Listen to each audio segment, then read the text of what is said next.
When a wild animal ventures out to people, the reactions can be varied. Many people, fearing for their own lives, prefer to kill a wild beast before taking the time to understand why it appeared in the first place. Only a few people show mercy and compassion, deciding to help the animal who risked showing themselves. This story took place in one of the small villages in India. A huge venomous snake, a king cobra, crawled out of nowhere into the central square where a lot of people gather. As you know, a king cobra's venom can kill an adult in just 10 to 15 minutes, and every year in India, a lot of people die from such bites. People are scared of this snake, and meeting it does not bode well either for people or the snake itself. When meeting a king cobra, people usually try to get rid of the feared animal as soon as possible before it attacks. But this time, everything played out differently.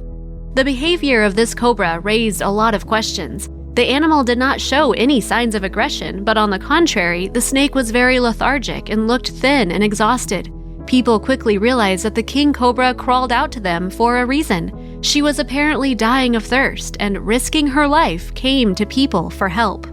Two men took pity on the unfortunate animal. One of them brought a bottle of water, while the second armed himself with a large stick just in case. When the man brought the bottle of water to the cobra, she greedily put her head into the water, ignoring the crowd of people around who were coming up to see what was happening. There were a lot of people who wanted to see how a wild king cobra drank water from human hands. After the snake had quenched her thirst, she lowered her head to the ground as if thanking the man and lay like that for some time. The men decided not to leave the animal there, but using ingenuity and skill, they were able to pack her in a bag and take her to an animal shelter. This king cobra clearly needed medical attention as the animal was very dehydrated, and the refreshment they offered her would likely not be enough. And so, thanks to the compassion of two brave men, a life was saved that day.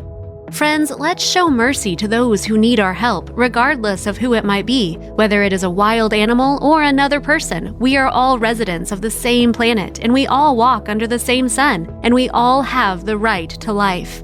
All our good deeds will return to us, maybe not immediately and maybe not obviously, but we will surely be rewarded nonetheless.